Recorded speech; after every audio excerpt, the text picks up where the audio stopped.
cuqaasha waxgaradka iyo taliyaha ciidamada qaranka Jamhuuriyadda Soomaaliland ee gobolkaasi Badhan ayaa shir jiraayid oo ay ku qabteen xarunta gobolkaasi waxa ay kaga hadleen difaaca iyo sugidda nabadgelyada qarannimada Jamhuuriyadda Soomaaliland.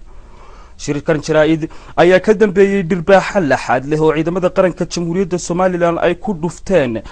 kooxo ka socda maamul goboleedka Puntland ee jaarka la ah Soomaaliland. dalka Jamhuuriyadda Soomaaliland oo leh xuduudo caalami ah oo la dhigay isla markaana aan marnaba gorgortan gali karin qarannimadiisu waxa ay jawaab ka bixiyeen ficilaadka ka yimi dhinaca Puntland. taliyaha ciidamada qaranka Jamhuuriyadda Soomaaliland ee gobolka Badhan Guray Cismaan Saalax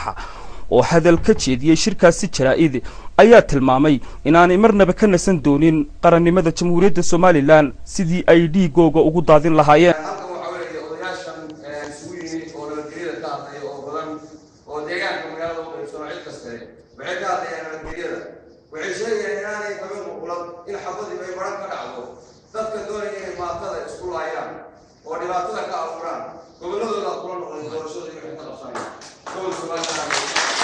sidoo kale